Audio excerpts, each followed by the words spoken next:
Wow. You look good. You look good too. Do I? Yeah. I wonder why that is. Something's different. Could be this thing right here. We got an upgrade. We got an upgrade. Yes, we did. We got a new camera. Yep. And New lighting. new lighting. Yep. You can probably see it in my glass. Yeah, you can see it in Yeah. my glasses. Yep. I'm trying to look down. You want to show the folks at home what their camera can do? You zoom in on Norma. Let's see if I can. Yeah. Okay. Ready? Oh. Yeah, you can see her. Yay. Then zoom out again. Ta-da. Yay. That's pretty cool, huh? Norma, that's Norman's mum. Yes, Norma Bates. Yeah. I'm Norma Bates. If you've seen Psycho, you know what we're talking about. And if you haven't, shame on you. But tonight, we're not talking about Psycho. No. We have our new shitcast. We have a brand new episode. It's been a month and a day. It's been a wee while since we've Recorded. actually been here. But, you know, we were getting new stuff and things have been going on. And So Hoppy here. I can walk now. Yay. She can. Anyway, we're up to the letter M. Yes. And Letter we M. decided, Who decides this list? I mean, this list is terrible. well, we both decided. We went with Masters of the Universe. I have the power.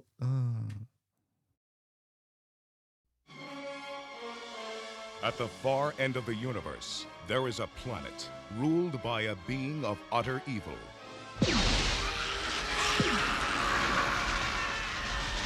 And there is only one man who dares challenge him. They are locked in a battle to the death. A battle that will take them across the heavens. Stop him! A battle that will finally be fought I want them hunted down and brought to me! across the face Police! Nobody move! of Earth.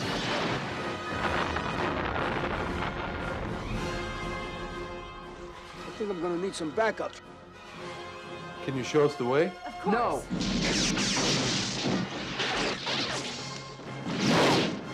Somebody help me!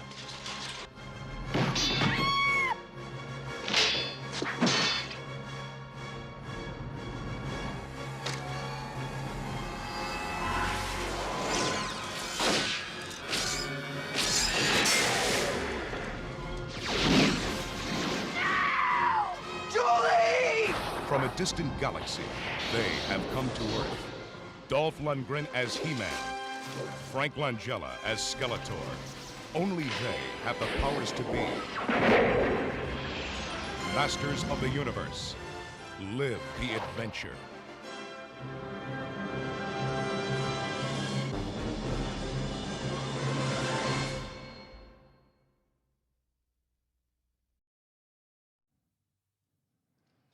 The 1987 flop by Gary Goddard.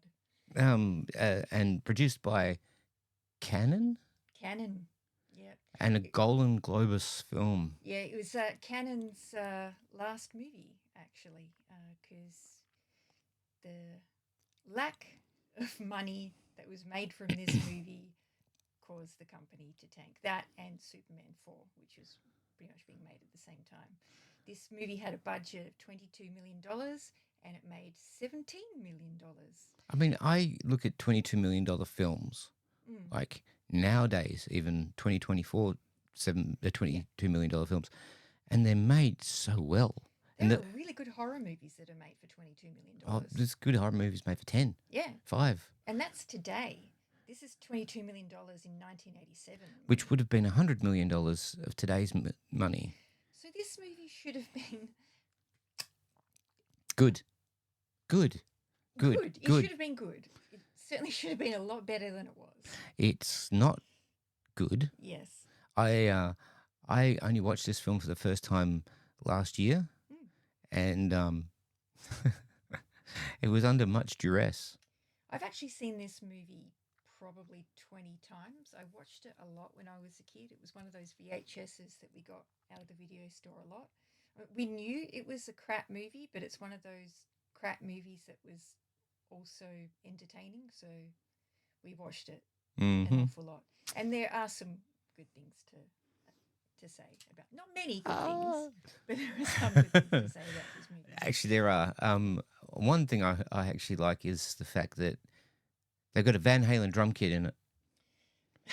Of all the things, yes, there's a scene in a music store and it happens to have a Van Halen drum kit. And Well, it's not licensed because it hasn't got white on it. It's only red and black. It's black stripes on a red base on so the very toms. important. But But this movie stars It's very important. Dolph Lundgren as He-Man. He was fresh Drago. Rocky IV. Drago. We have the fantastic Frank Langella playing Skeletor. He absolutely chews the scenery in this movie. He actually has a monologue at the end of this movie that I think is one of the best villain monologues of all time. It is so over the top and fantastic. Well, he also is. We'll get into the trivia. Yeah, we'll get Okay, into yeah, trivia yeah. later. I can't wait. Also stars Robert Duncan McNeil as Kevin. Trip, if you are a Star Trek fan. Yeah. Hold on, was it Live Long and Prosper? That's And a pre-Friends Courtney Cox as Julie, Kevin's girlfriend. Enough said. Yeah. We also have a few other actors in the movie. We've got Meg Foster and her fantastic Eyes. You got like similar. No, you don't really. No, I don't. No, nobody has Meg Foster eyes except Meg Foster. And when she showed up in the same year They Live, yeah. I mean, I think she was shell shocked from this film. And you watch her performance in They Live, and you can see there's something seriously wrong with her. It's like she looks like she's shell shocked. They made her suffer for this movie. The armor that she wore was 45 pounds apparently. The ones on the boobs. Yeah. And they actually made prosthetic boobs for her to put on top of her boobs and then the armor on top of that because they wanted her chest to look exaggerated. So she had to carry around a lot of weight. She was okay before that. I know. But Men. sexism. Men. Yeah. The movie also stars Billy Barty, who's quite popular as a dwarf actor in the 80s. Foul Play. Yeah. Have you seen Foul Play? No. Chevy Chase, Goldie Hawn. No, he was in Legend and something else I've seen. She hasn't seen Foul Play. Dudley Moore. Anyway. Oh my, that is on our list. You'll look for the review in a few episodes' times. She go and watch it. And fun facts, Courtney Cox is in this movie. We also have Christina Pickles playing the sorceress who plays Monica's mum in Friends. So they've known each other since 1987. Fun facts. Sad, but I can just imagine those stories. Yeah. You know, everyone would be excluded. Yeah. I mean, Matt LeBlanc would have Lost in Space stories. Yeah. You know, they'd have Master Universe stories. Yeah, probably just, random in-jokes that only the two of them know. And the rest of the Friends cast is like, great. And when one of them goes, I have the power, the other one giggle. Yeah. And the other two actors in the movie who play Man-at-Arms and, what's her name? Tila. How dare you forget Tila? Tila, yes. Is John Cypher plays the Man-at-Arms and who's Tila? Chelsea Fields. Chelsea Field plays Tila. I didn't even have to look that up. I knew it was Chelsea Fields. Yeah. She of the she didn't need prosthetics. No. She's not a great actress. She's fine. She's been in a few horror films where she's been absolutely fine. She wasn't great in this movie. No one was good in that. Courtney Cox, right? Gail Weathers is one of my favourite characters in any series, right? Oh my fuck. I thought she was all right in this movie. Yeah, I've seen that alleyway scene. She is not all right. We will get to that alleyway. She is not all right. There's something it's missing. My favourite scene in the whole movie. So, what is this movie about? Okay, you have a planet called Eternia.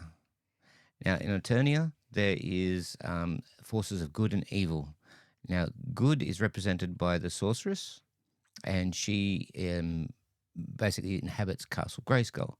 Now, Castle Grayskull is sort of like it's like the Dark Tower. It's sort of like the sort of beacon of hope and peace it restores balance in Eternia.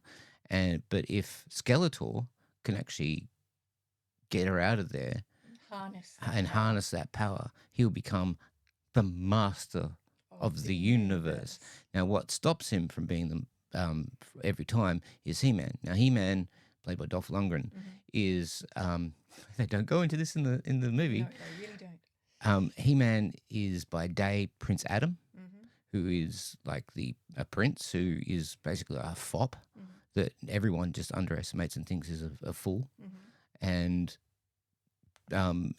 like Batman's Bruce Wayne, he just plays up to the playboy ideal, and flirts with Teela as Prince Adam, Yeah. and then he's He-Man. Yeah. And then, okay, so he basically gets this sword with the power of Grayskull, and he yields that sword to battle Skeletor. And in the original Mattel cartoon 1982, they didn't have guns. Yes. And yeah, it's a big bone of contention actually because there are guns all throughout this movie. And Even there's a not supposed to revolver. be any guns on Eternia. And the sword of Grayskull has all of these powers that Skeletor. He who wields the sword yields the power. Exactly. So he needs to get the sword off of He-Man, basically, and destroy the sorceress. So that's pretty much the gist of He-Man. Now, if they'd have had just that storyline throughout the entire movie, yeah, the problem is that Canon Films didn't have any money. There's no money to make this movie. I mean, they had the $22 million budget, but hold on. Yeah, that's where it went. Mattel was supposed to pay for half of the movie, and they refused to pony up their dough. So there were lots of Compromises. Yeah, lots of compromises that had to be made. There were lots of times where the cameraman actually had to put lens caps over the cameras and just stop filming for weeks on end while they were waiting for more money to come in. And Gary Goddard actually had to end up funding the final scene himself. So you can tell because Eternia is quite literally a nondescript barren wasteland. With a shitty matte painting of the Castle Grayskull. Oh, in the I background. actually thought it was cool because it looked like the cartoon. I'm pretty sure it was the cartoon, and they just took like. Yeah, but the way it was positioned and oh, it wasn't well done. No, but it looked cool. Tell it was a matte. It was terrible. It looked like the box that Castle Grayskull came in. Literally all we see of Eternia. And we are only on Eternia for 5-10 minutes at the beginning of the movie, and then we're transported via Cosmic Key, which is our MacGuffin for the film, to Earth for the rest of the movie. Oh well, I mean, Eternia, when you see it in the cartoon, it's Prince Adam lives in a beautiful castle with crystals and lakes and all that kind of stuff. They could have made this film in Bulgaria or the Netherlands or somewhere luscious and had like Castle Grayskull on. They could have done that. But they filmed in Death Valley. Death Valley. It's insane. I mean, you may as well have had John Wayne riding on a horse through the bloody set. All of the budget for this movie went into one set piece. Cocaine, yes. But it all went to one set piece, which was the throne room of the Castle Grayskull. And it's really cool, actually. It's great, but you don't make one set to make one scene last the entire movie. Yeah. But they liked the set piece so much and they had so little money that 1/3 of this movie takes place in this throne room. Really? Yep. 1/3 of the movie. I did not notice this because I had PTSD and I'd already watched this film last year and I triggered. Yeah. Look, I was a massive He-Man fan when I was a kid. I adored that show. I was the target audience, perfect age. I was 9 years old in 1984, so I would be, 7 when it came out? Yeah. Perfect age. I had all the toys. I had Castle Grayskull. I had all of it. When this film came out in 87, I was, 12, Mm. 12 turning 13. So it had missed me. Yeah. It had missed me so much Yeah. that, I mean, by that time, 87, I was into Back to the Future and The Lost Yeah. Boys And this is pretty and much high the concept critic stuff. consensus. For aside from the fact it's a terrible movie, is that they chose to make this movie long after anybody, was remotely interested in He-Man. Everyone had forgotten about He-Man at this It was point. 3 years old. Nobody cared, and they chose to make a movie. Back then, it was just product. I mean, Mattel, I mean, to me, it was always about them creating Barbies for boys. Yeah, it was about And producing a toy line. Although, interestingly, the toy line that they sold for this movie I think it had like Gwildor and just random characters Like- instead of the main. Blarp. No, what was that guy's name? Garp? Was that little hairy dude? Yard or They had I Beastman. don't know. At least they Yeah. had Beastman. If Yeah. they didn't have Beastman, I would have been like, F this film. Yeah, they just made so many strange choices in this movie. For a start, the opening reel is a complete rip-off of Superman. From the font they use, The music. to the wipe of the names across a starlit sky. The music is very much a John Bum, Williams ba-bum, rip-off. ba-bum, ba-ba-bum. And then when we see Castle Grayskull and Skeletor walks into the room, we then get a really obvious Star Wars ripoff. It looks like Darth Vader walking Dun, into the dun, room, dun, dun, and dun, the dun, Centurions dun, that, dun, dun, dun. that John Williams gu- going to sue me. that guard Castle Grayskull essentially look like stormtroopers but dressed in black. But they can shoot. They can actually aim. Yeah, They're actually pretty good. good for them. Hmm. I think the reason they used guns in this movie is because it was cheap to add the little laser effects in post-production. Pew, pew. The pew pew pew. Yeah, I'm assuming that's the only reason. Because there are a couple of fight scenes where He-Man gets to use his sword, and Look, Dolph Lundgren. I mean, if you've seen, which you haven't, but if you've seen Rocky 4, then you know that guy is a machine. He can move. He can move. Yeah. His movements in Rocky 4. I mean, he broke Sylvester Stallone's ribs so bad that it punctured his lung, and he had to go to hospital. He actually enlarged his His heart. heart, yeah. And he was he punctured his lungs as well. He beat the living crap out of Stallone, and Stallone didn't hold back. Yeah. And like, I mean, one punch from Lundgren is like, and he was down. Yeah. You got to see Rocky 4. It's the best Rocky film. The fight choreography in this movie is inept. It's awful. It's like they got a breakdancer to make the fight choreography. Yeah, it's edited in such a way that you can't actually see what's going on, but it's obvious that they've edited it that way on purpose because the choreography is Bad. so bad. Like, you can actually see He-Man like sort of hitting gently and in slow motion. But there's an insert of his chest as the sword is going through. Yeah, I don't know what the director was thinking, but there are an Oh, awful we lot of know. close-ups We know. of people's faces, and then just random close-ups Of cod pieces. of cod pieces and body parts. Like, for some reason, in the middle of a fight, we get a random close-up of He-Man's belly button. Just his belly button. You can't see what's going on around, but we get a close-up of his belly button for some reason. We know why. Yeah, we'll get into that in the trivia section, but there may be a reason for that.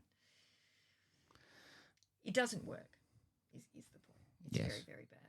I mean, I truly do feel sorry for Dolph Lundgren because I think he was perfectly cast. He was. I mean, although he's had that very thick accent, Yeah. he was perfect as him. He looked so much like what you'd want He-Man to look like. Yeah, there were. No one really knows today if it's actually true or if it's just rumor that the director had always planned to dub over Dolph Lundgren's Really? audio because of his thick accent. But Would have been a mistake, I reckon. yeah, word on the street is that's not actually true, that he was contracted to get 3 takes at it to get it right. Mm. And he did. So there was no need to overdub. And I thought he was fine. Like, he's not the greatest actor in the world, but you could hear him.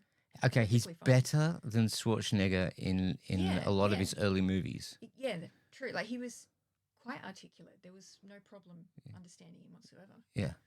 His outfit, on the other hand, now it is It's accurate to the cartoon. very accurate to the cartoon. The problem is it's accurate to the cartoon. And He-Man's outfit is essentially leather underwear, a couple of straps, and some shiny shoulder pieces and a couple of armbands. Oh, but He-Man's got this bandolier on both sides with like this iron cross in the middle. Yeah. Where was that? I don't know. It was more to show off his pecs. Yeah. And his rounded stomach. Now, I got to say, I'd noticed this because it's on show the entire film. When you have a rounded stomach, like Dolph Lundgren has, no disparaging the guy. Despite having a six-pack.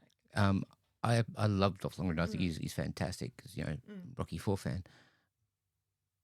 But when you have a stomach that's like that, it's usually because of steroids, because it adds a lot of water to your physique, and it always goes to the stomach, and you can see like a bulge in most of these guys' He stomachs. looked quite distended. Like, you could Yeah. see his six-pack there, but he did have an unusual round belly. roundness to his stomach. And it was just like, that's a telltale sign of steroid Yeah. use. And I was disappointed. Yeah, it was a very unhealthy look. Mm. And the outfit was But he just- looked great. Other than that, his arms were perfect. well, like except for the ridiculousness of his outfit. That Poor guy. wearing leather Poor underwear guy. and a couple of shiny shoulder straps is fine for a cartoon. It does not translate to the silver screen. Every time he walked, and it didn't help that the movie was set on Earth for most of the movie, not Eternia, he looked ridiculous. Although It he's looked like well the set. worst Halloween costume ever. He's well set in LA. I don't even know if he'd get away with it in LA. But like, Oh, in Bro. some parts. bro, Some parts. what are you wearing? God, Dude, God, are you from the Valley? you're did- so weird. Did you go to La Cienega Boulevard? Down Reseda? Take your shit back to Orange County. God. Oh, we watch a lot of SNL, guys, if you Yes, didn't we're know. watching a lot of the Californians. Oh, I love that show. Oh my god. The costumes for the good guys in general were pretty average. However, for the bad guys, I They don't were know, fantastic. They were actually really good. Was it Not- Sayed? Sared? I don't know. Yeah. Lizard Man. Yeah. He's actually called Lizard Man in the cartoon, but Yeah. they gave him an actual name in this.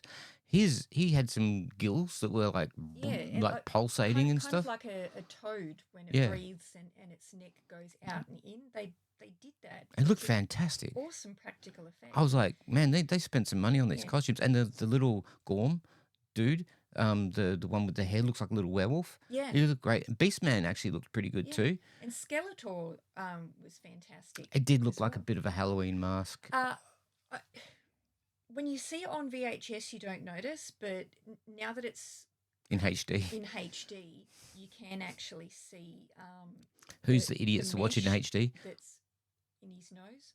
I just signed up for MGM on Prime just to watch this freaking movie for you guys. We watch it so you don't have to. But he's like, back when this movie came out, his costume looked fine. It looked great because you couldn't see the mesh then. Yes, on a big Zenith TV with the fat back. Very unforgiving Yeah. on a new TV. The way they get to Earth is via a cosmic key, which Gwildor, our little guy, has made unknowingly for Skeletor.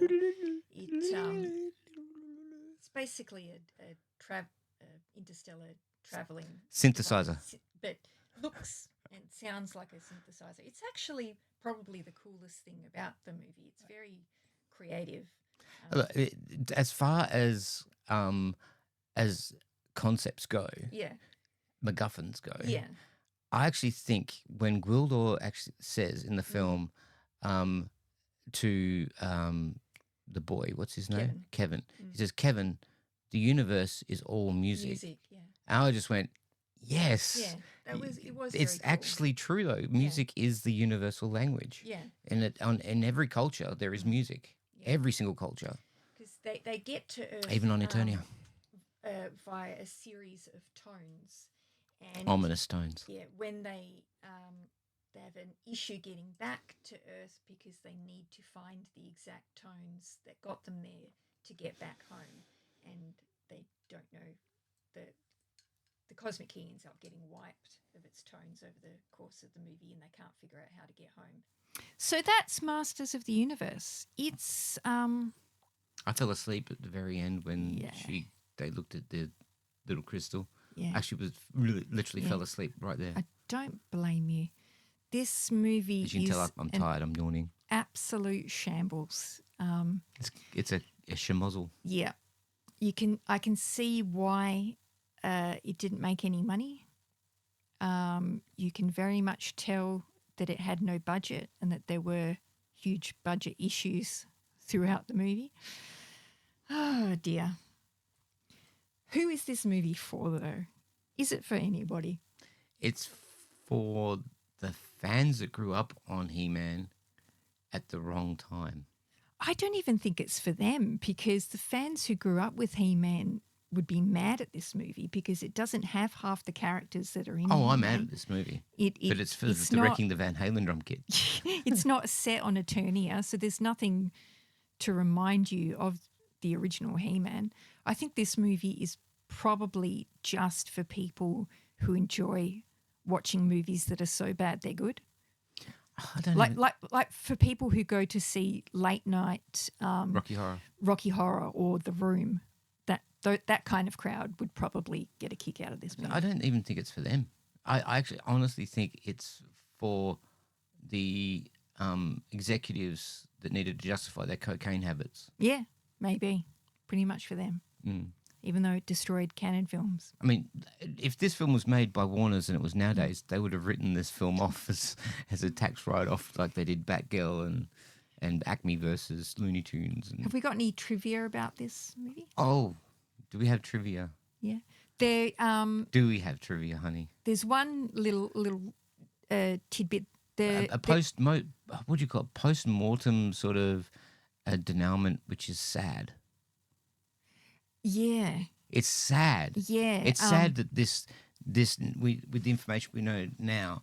Because Well, before we get to that part, there is a little tidbit that's not so sad. There's a character in the movie that is credited as Pig Boy. Oh yeah. In the credits. And Pig Boy. Who's Pig Boy? I don't remember a Pig Boy. When Skeletor's walking into the throne room, there is a small little creature who looks like a pig boy and doesn't have any lines. He's there for 2 seconds. Looks exactly like a Gamorrean guard. Yeah. And he's credited because there was a competition they had before they made the movie, and a little boy, I think his name is Rory, won the competition and won a role in the movie. So they dressed him up like a pig and they called him Pig Boy. And he got to be an extra. That's pretty cool. Yeah. Okay. So that's kind of a wholesome trivia tidbit. I mean, I think of what could have happened to that poor kid. Knowing what we know now. Okay, this is the tragedy of Masters of the Universe, and this is what we've been chomping at the bit to say, because it is at once gross and disgusting, and two, it's infuriating and makes you angry that this happens. You'll note that the director Gary Goddard, who had done some Broadway and off-Broadway shows before this, and a few theme park movie rides and a few TV shows, you'll note that he hasn't done anything really since Masters of the Universe. And there's a good reason for that. Trigger warning? Trigger warning for those who are sensitive to abuse. Issues of sexual assault and abuse. because in 2014, an actor accused Gary Goddard of sexually abusing him as a child actor, along with other executives in his company. Those allegations were eventually dropped, although he, to this day, still states that the abuse happened. And Who was one of his cronies? pardon? Who was one of his cronies? Oh, I can't remember. Brian Singer. Yeah, Brian Singer. Yeah. Yeah. This happened. This all Brian came out Singer. around the same time Brian Singer was cancelled as well. for So if you know literally Brian the same Singer, thing. the director, half director of Bohemian Rhapsody, he directed the best X-Men X-Men films, movie, yeah. which is the greatest shame ever, knowing we know now. It's like Victor Salva. Yeah. You can't enjoy the damn films Yeah. that they direct. Well, unless you're a better person and you can separate the art from the artist, it just shades everything every Yeah. time you watch something. Because in 2017, actor Anthony Edwards, who played Dr. Green in ER, Gilbert, what? Revenge of the Nerds. Sure. Who Gilbert- cares about friggin' ER? Anyway, he came out and said that he was raped by Gary Goddard numerous times when he was a 12-year-old actor, him and a bunch of his friends. And it's obviously deeply traumatized him and affected him to this day. Just want to give the guy a big hug and say sorry. It's harrowing, and it makes watching the movie weird because I didn't know until after the movie she told me. Yeah, there's this weird sexual innuendo between Skeletor and He-Man, and like we mentioned earlier, there's these weird close-up shots of like He-Man's belly button. There's a weird shot where Evelyn walks straight to the camera and she's literally boobs to the camera, and all odd choices that if it was any other director you'd just go, oh, I don't know, I guess he thought that was cool. But knowing what we know now about Gary Goddard, you kind of watch these It's little choices. Fetishist. Oh, I can't say the yeah. fetishistic, whatever the word is. Yes. It's like fetishized. Yeah, that's the word. Yeah, that's Yeah. the word. Yeah, it's like he's getting his rocks off doing these shots, Yeah. and it's just wrong. pretty gross. And get down on your knees, He-Man, and Yeah. you will be my slave. Yeah. It's funny when you're watching the movie and you're just imagining, it Hamming being it up. between He-Man and Skeletor, two consenting adults. But then, yeah, when you learn that Gary Goddard has been abusing small children all these years, it's suddenly not so funny anymore. No, and may he burn in hell, Yeah. Yeah. because people like that should Most definitely. not be having the access to young people, any people. Let's move on to less upsetting things. Let's dish out some awards. Oh, okay. Yeah. Award time. Yes. What is the most over the top moment? Over the top moment. I've got so many notes here that are just I understand my handwriting, but it's like my first note is what WTF is happening in the first He-Man battle, because you don't know what's going on. Yeah, you can't see what's So going on. what's most over the top Yeah, over the top moment. For me, it is a tie between Courtney Cox's scream and Frank Langella's final I saw monologue. what you just did there. What? Courtney Cox's scream. Yeah.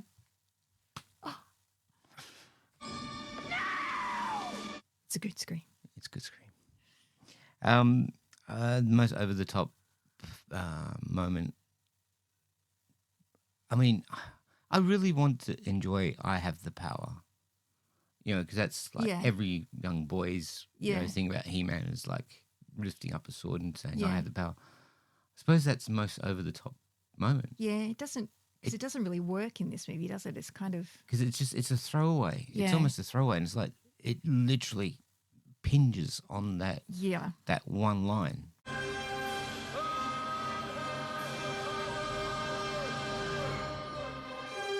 But yeah, I'll actually, I'm also torn. Courtney Cox's scream Yeah, is it's pretty pretty pretty good. screwed up, man. Let's play that on a loop for you.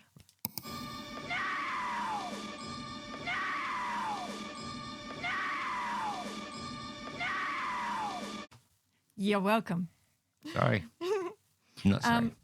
I'm going to give for awards for worst effects and worst edit to the same thing, the final battle in the movie. I thought the final battle was moody because there was no lights.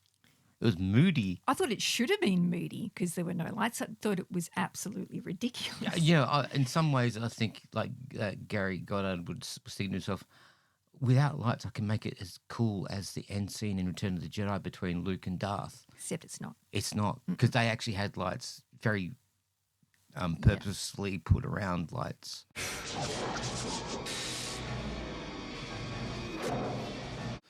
Do you have anything for worst effects or Worst effects was the guys on the gliders. The Centurions. The Centurions. Oh God, the optical effects on that were placement. just Yeah. that was bad. Yeah. That was my Some of the worst worst effects. I've ever seen, actually.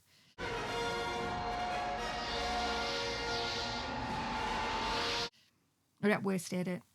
Worst edit.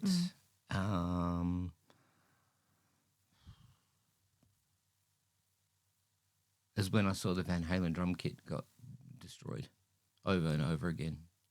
That's It's not the really worst. an edit, though. No, it's the worst. They shouldn't have been in the film. Shouldn't have happened. He's really traumatized, guys. What was the best line? The two characters in Yeah. the film both look at Gwildor and say, "What the hell is that?" Yeah, that's pretty funny. My favorite line is Skeletor saying, "I must possess all, or I possess nothing." I thought that was a pretty cool line. That was a good line. Yeah. What's the worst line?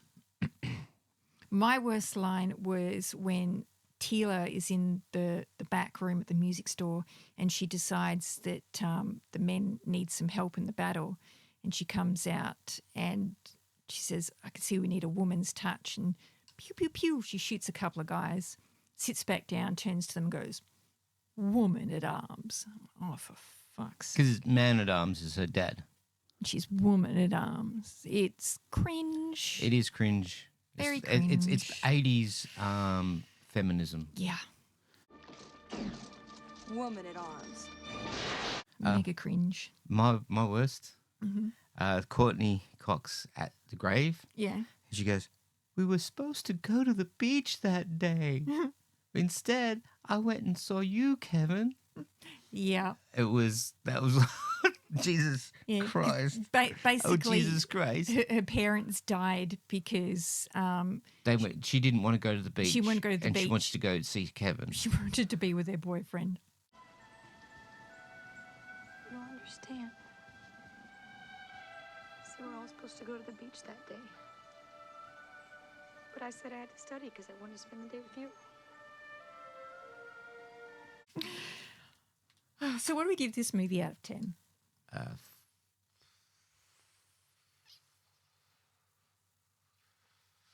Maybe starts with an F. 3. I thought- Actually, 4. 4. Four? 4.